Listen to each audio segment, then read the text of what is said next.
Será que a igreja adventista do sétimo dia é uma igreja a mais? Deus precisaria disso? Eu creio que não. Se você pensar que a igreja adventista é uma igreja a mais entre todas as 42 mil, então você está errado. Ela não é uma igreja a mais. Ela é um movimento profético mundial. Não tem como comparar. Não somos melhores do que ninguém. Não somos melhores do que nenhuma igreja outra cristã. Mas, queridos, Deus tem algo especial com esse movimento profético que Ele fez nascer. Foi nascido pela vontade de Deus e dentro do calendário divino. O calendário divino marcou 22 de outubro de 1844, exatamente no final dos 2.300 anos, a maior profecia da Bíblia, de Daniel capítulo 8, verso 14, marcou para esta data o surgimento na terra de um movimento, o último movimento profético do mundo, nesta última geração do mundo, que prepararia um povo para a volta de Jesus. É uma missão especial. Uma mensagem especial, diferente de todas as outras mensagens. A igreja adventista não nasceu para pregar aquilo que todos já estavam pregando. A igreja adventista nasceu para pregar uma mensagem esquecida, pisada, abandonada e exaltar a lei de Deus diante do mundo e pregar as 3 mensagens angélicas de Apocalipse capítulo 14. Sabem, queridos, como igreja nós podemos estar enfrentando hoje, mais do que em qualquer outra época, uma crise de identidade. Nossas crianças, nossos jovens já não sabem mais quem somos. Por isso muitos estão deixando a igreja. Não há razão, eles dizem, não há razão para eu ser parte dessa igreja, sendo que tem tantas outras mais bonitas, mais bem estruturadas, enfim, por que ser dessa e não ser daquela? Eles não conhecem a história. Eles não sabem de onde viemos. E por que a igreja adventista existe no mundo? Se nós perdemos a nossa identidade, nós perdemos tudo. Perdemos tudo. Desaparece a razão da existência da igreja adventista. Uma nova geração adventista que já não se lembra de como tudo começou. A igreja adventista só atrai pessoas porque ela tem uma particularidade que Deus deu. Ela é profética. Ela é profética. É por isso que nós nascemos de um grupinho pequenininho de irmãos nossos, lá em 1844, pessoas pobres, pessoas em pequeno número, mas se tornou num movimento mundial, irmãos. Em mais de 200 países, nós temos uma particularidade. Somos um movimento profético. Nós não precisamos nos envergonhar, e sim nos alegrar, porque Deus tem registrado na Bíblia. Por que nasceu a igreja adventista? Por que a igreja adventista nasceu de um desapontamento? O cristianismo nasceu de um desapontamento, que representou a morte de Jesus na cruz. Foi dali que nasceu o cristianismo.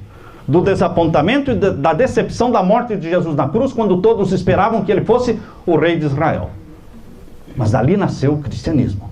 E a igreja adventista nasceu de um desapontamento. 22 de outubro de 1844, quando todos pensavam que seria a volta de Jesus. Eu já fui várias vezes com a minha esposa lá na Rocha da Ascensão. 4, 5, 6, não sei quantas vezes já fui lá. Já realizamos a Santa Ceia ali em cima na Rocha da Ascensão, onde ali estavam os irmãos, do lado da capelinha de Guilherme Miller, na fazenda de Guilherme Miller. E, queridos, é uma emoção quando pensamos naqueles irmãos a noite toda esperando a volta de Jesus. E passou o 22 de outubro. E Jesus não veio. Queridos, a decepção pela qual eles passaram estava profetizada na palavra de Deus. Eu quero que você abra a sua Bíblia agora em Apocalipse capítulo 10. Apocalipse capítulo 10. Será que Deus deixa que você passe por decepções?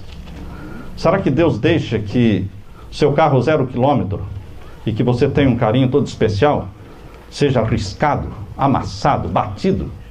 Você pode pensar, não, Deus não vai permitir isso. Vai permitir. Será que Deus pode deixar você ter um câncer? E você pode pensar, não, Deus não vai permitir isso. Vai. Permitiu a minha esposa de ter um câncer. Deus não impede você de ter um câncer. Mas Ele faz com que você saia do câncer mais forte do que antes. Amém. como a minha esposa saiu do câncer, mais forte do que nunca. Amém. Ela tinha medo de tudo e agora não tem medo de nada. Queridos, Deus permite sim o desapontamento, mas não para destruir, mas para fortalecer, para que você tenha resistência, determinação, garra. E assim que nasceu a Igreja Adventista, de um desapontamento milerita, dos adventistas mileritas. E este desapontamento já foi profetizado na palavra de Deus em Apocalipse capítulo 10. Abra sua Bíblia. Aqui nós temos. Vamos ler aqui em Apocalipse 10. Vocês vão ver aqui um livrinho aberto. Vamos ler o capítulo 10, verso 1 em diante. Esse anjo forte que descia do céu, vestido de uma nuvem, então lendo comigo aí o verso 1. E por cima da sua cabeça estava o arco celeste, e o seu rosto era como o sol, e os seus pés como colunas de fogo. Este anjo não era anjo, era Jesus. Jesus é mencionado na Bíblia muitas vezes como anjo, mas ele não é anjo. É uma maneira da Bíblia se referir a ele como sendo o anjo do concerto, o anjo do Senhor. Queridos, este ser poderoso, que tinha o seu rosto brilhando como o sol, e os seus pés como colunas de fogo. E o verso 2 diz que ele tinha na sua mão um livrinho aberto.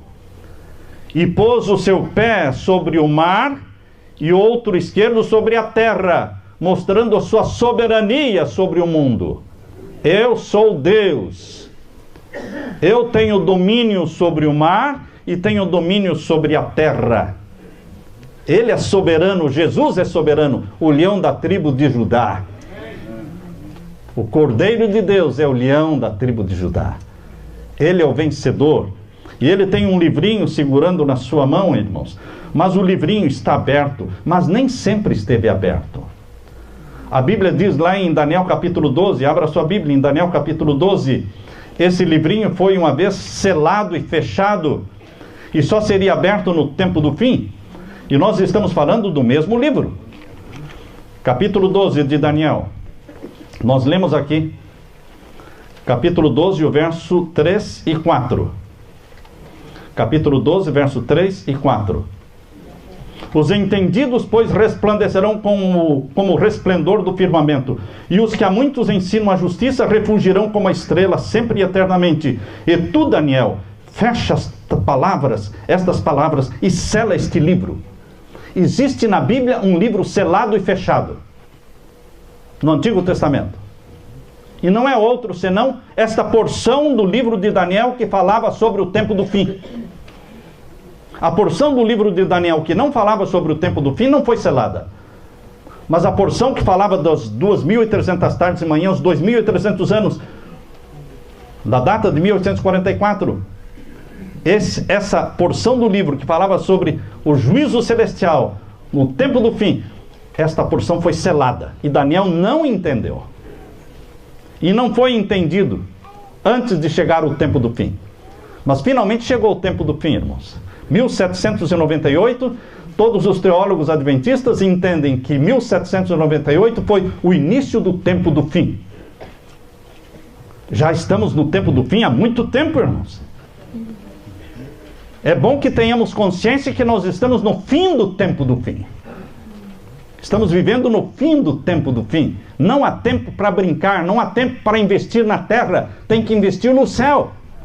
Jesus virá, porque nós estamos há muito tempo no tempo do fim. Desde 1798, diz aqui o verso 4, capítulo 12, verso 4. E tu, Daniel, fecha essas palavras e sela este livro, até ao fim do tempo. Muitos correrão de uma parte para outra e a ciência se multiplicará. A ciência que se multiplicou, irmãos, não é somente telefone, iPhone, iPod, aviões, televisão, internet, não. A ciência que mais se multiplicou foi a ciência da compreensão profética.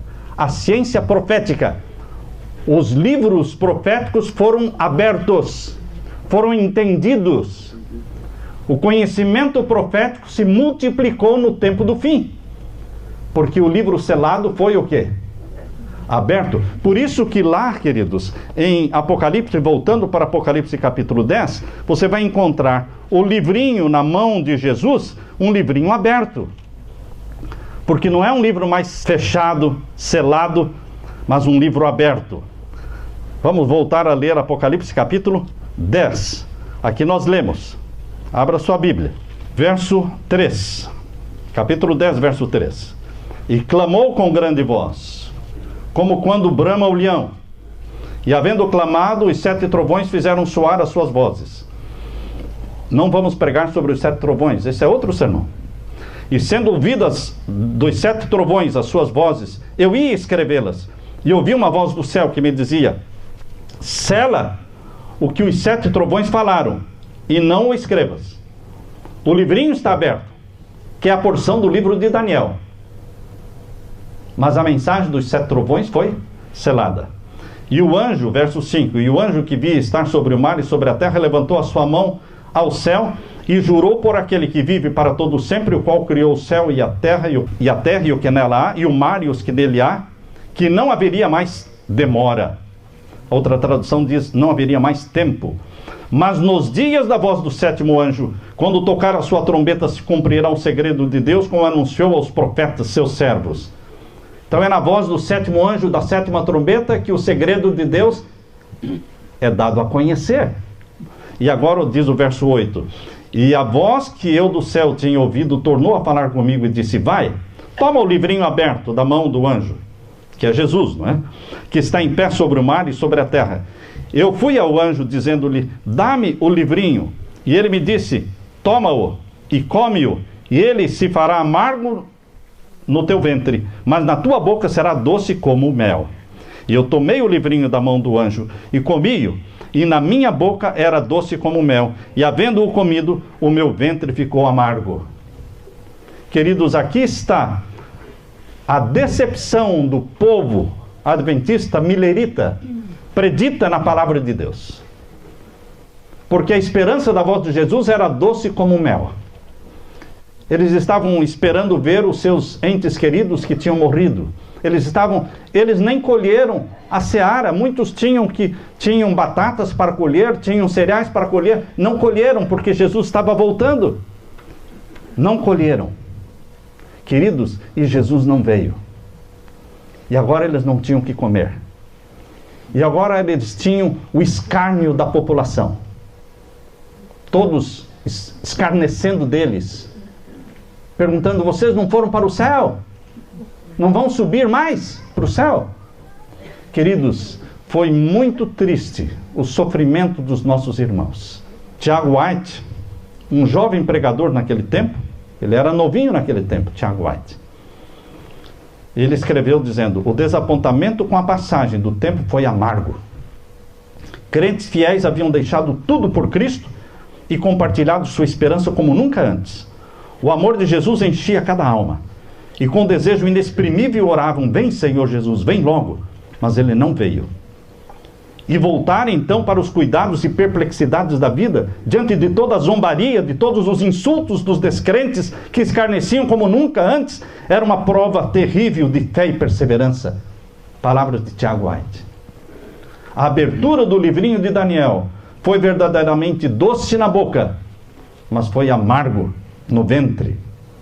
Mas os decepcionados crentes adventistas, Jesus tinha uma mensagem de esperança e uma missão e um desafio para aquele povo decepcionado, provado.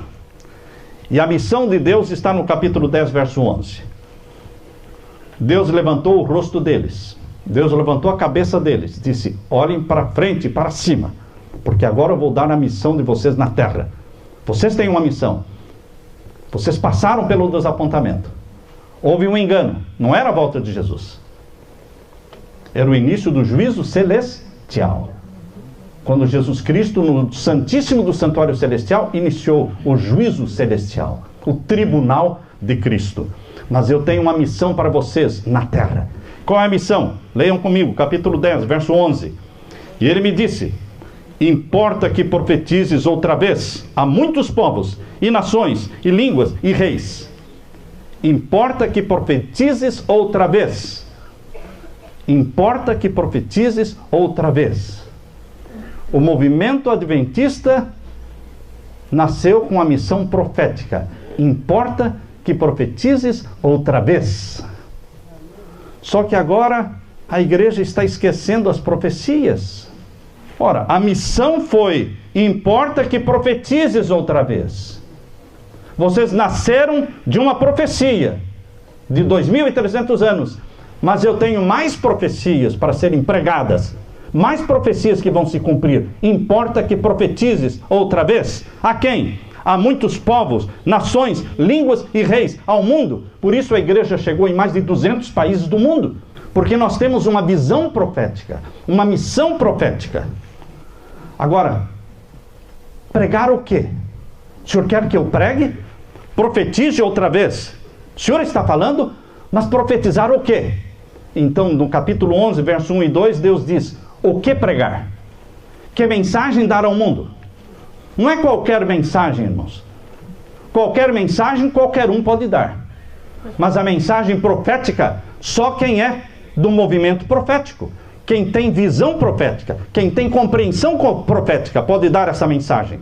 E a mensagem está no capítulo 11, verso 1 e 2. O que diz aí no capítulo 11, verso 1 e 2? E foi-me dada uma cana semelhante.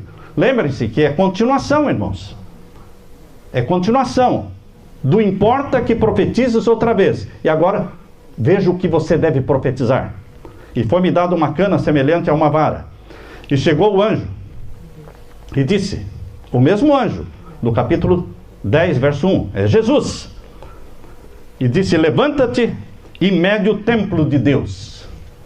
A mensagem que Deus deu para o movimento profético adventista pregar é a mensagem do templo de Deus.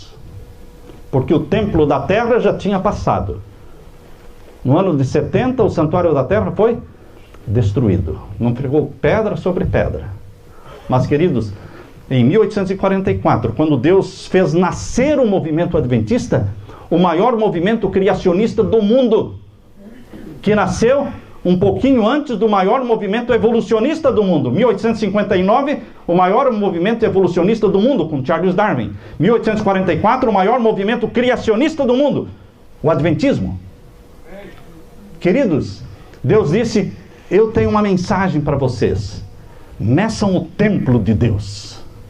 Ou seja, estudem o templo de Deus. O foco de vocês é o templo celestial, o santuário original, construído por Deus. Aquele santuário da terra foi somente o que? Uma cópia, passageira, ilustrativa. Mas agora é o santuário de Deus, onde Cristo exerce o seu ministério. Levanta-te e mede o templo de Deus e o altar e os que nele adoram. E deixe fora o quê? Deixe o átrio que está fora do templo e não o meças. Deus pediu para que o seu povo pregue que no céu existe o lugar santo e o santíssimo, o templo de Deus. Mas no céu não tem o pátio. Assim como na terra tinha o lugar santo e o santíssimo, tinha o pátio, mas o santuário do céu tem o santo e o santíssimo. Mas Deus disse, deixa fora o pátio, não o meças, porque eu dei o pátio para que as nações andem sobre ele. Onde está o pátio do santuário celestial? O planeta Terra. O que é que existia no pátio do santuário da terra?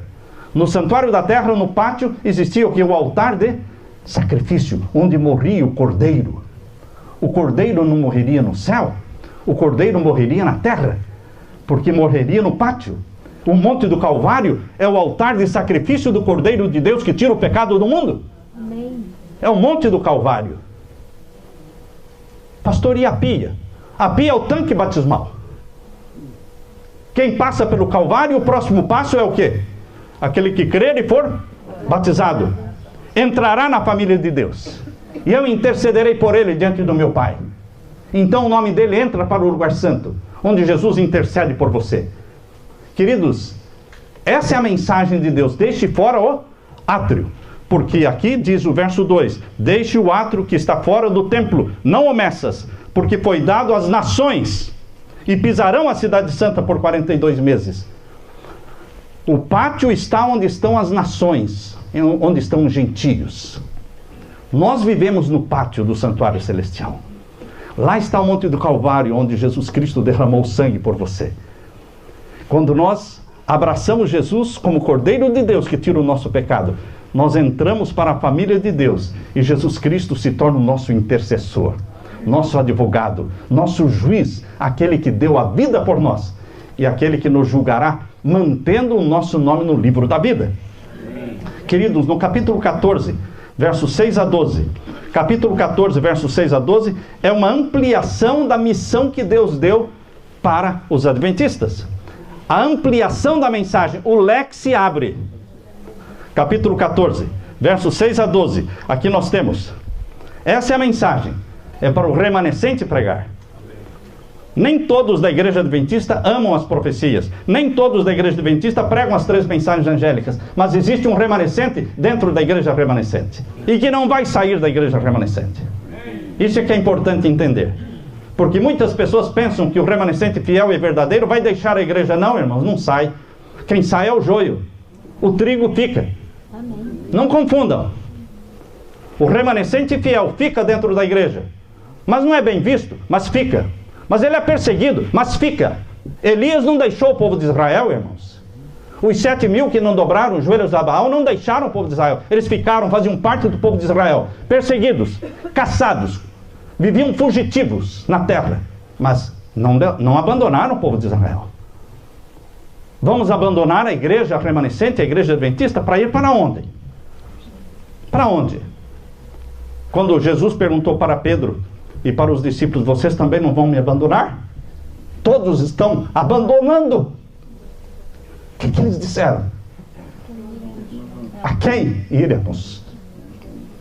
Tu tens as palavras da vida eterna. Eu vou sair da igreja adventista? Não. Não tem para onde ir, irmãos. Ou é aqui, ou é aqui. Porque a última igreja é a 7ª. Não tem 8ª, irmãos. Não tem 8ª, 9ª igreja. É a 7ª. É o povo do juízo. É aqui a nossa missão. Mas a igreja é morna. Mas é aqui a nossa missão. Não é 100% morna, irmãos. Não é 100% morna. Existem 7.000 que não dobraram os joelhos a Baal. Existem 7.000 que não bebem o vinho de Babilônia. Existem. E você é convidado para ser um deles. Queridos, as 3 mensagens angélicas foram dadas por Jesus, escritas por Jesus, para serem pregadas pelo movimento adventista profético. Estão aqui no capítulo 14, versos 6 a 12. E vi outro anjo voar pelo meio do céu. E tinha um evangelho eterno, para o proclamar aos que habitam sobre a terra, e a toda nação, e tribo, e língua, e povo, dizendo com grande voz, temei a Deus e dai-lhe glória, porque vinda é a hora do seu juízo. Não é um juízo qualquer, irmãos. Não é um juízo celestial para julgar você. Lógico que eu e você seremos julgados nesse juízo, mas o juízo não foi montado por sua causa. O juízo celestial foi montado por causa de Deus, o Pai, ou acusado por Satanás, e que precisava ser defendido pelo Filho. O Filho defendeu o Pai no céu e expulsou Satanás, o acusador.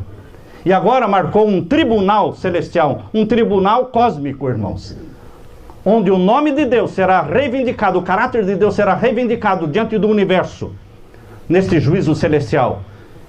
E Deus vai ser mostrado como inocente das acusações feitas por Satanás. E Jesus Cristo usa a vida dele e usa a sua vida para defender o Pai no juízo celestial. Por isso diz aqui, irmãos, temei a Deus e dai-lhe glória, porque chegou a hora do juízo do nosso Deus. É um privilégio fazer parte do juízo. É um privilégio saber que a minha vida será usada, como a vida de Jó foi usada, para exaltar Deus e a sua lei. A tua vida será usada por Jesus no juízo celestial para mostrar que a lei de Deus é santa, justa e boa. Satanás diz que a lei de Deus não é santa, não é justa e não é boa. Mas existe um Jó, existe um Daniel, existe um João, existe um Marcos, existe uma Maria. Existem pessoas na terra que fazem parte do remanescente de Deus e que são filhos de Deus. E que eles dizem, a lei de Deus é santa, justa e boa. Porque Deus é santo, justo e bom. Isto cala a boca de Satanás no tribunal. Porque Deus não usa argumentos de palavras. Deus usa vidas. Deus usa vidas. Você, meu irmão, foi chamado para ser filho de Deus, para defender o Pai. Não existe outra razão para você viver na terra. É só para defender o Pai. Filho só vive em função do Pai. Jesus vivia em função do Pai. O foco de Jesus era o Pai, sempre o Pai. Eu não faço nada de mim mesmo, se o Pai não fizer. Eu vim para fazer a vontade do Pai. Ele nunca perdeu o foco. Você não pode perder o foco, meu irmão. Satanás está irado não com aqueles que guardam os mandamentos dos homens. Ele está irado com aqueles que guardam os mandamentos de Deus. Porque ele já foi expulso do céu, porque ele falou contra a lei de Deus. E agora existe na terra um povo que exalta a lei de Deus. E ele tem raiva desse povo que exalta a lei de Deus, dizendo que a lei de Deus é santa, justa e boa. E tem prazer na obediência aos mandamentos de Deus. Isso aí cala a boca de Satanás. Ele tem raiva deste povo. Por isso dizem em Provérbios 29:18, não havendo profecia, o povo se corrompe. Mas não é só pregar profecia, irmãos, porque o final do verso diz assim, mas o que guarda a lei, esse é feliz. O capítulo 29 de Provérbios, verso 18, ele cola o pregar profecia com o guardar os mandamentos de... Não é essa a missão adventista, irmãos? Vou ler de novo esse verso. Não havendo profecia, o povo se corrompe. Todos leem somente esta parte do verso. Mas por que a profecia é importante? Porque ela produz o quê? A guarda dos mandamentos. O povo que guarda a lei de Deus é feliz. E o pastor George Knight, ele diz assim, na página 370, da meditação matinal que ele escreveu, ele diz, a única coisa a temer, presta atenção, a única coisa a temer, não são duas, três coisas, a única coisa a temer é o esquecimento de como Deus nos conduziu na história passada. Nós viemos da profecia, e nós somos da profecia. Não são os pastores que têm que pregar profecia, irmãos. Não são somente os anciãos. É um movimento profético adventista. É todo membro da igreja adventista tem que ser um profeta. Importa que profetizes outra vez. Quem? Você. Você não é um membro fiel desse movimento profético? Importa que profetizes outra vez. Quando você está pregando profecia, você está profetizando para a glória de Deus. Importa que profetizes outra vez. Quem? Você. Eu. Nós. Movimento profético do tempo do fim. Deus não te chamou para isso, meu irmão.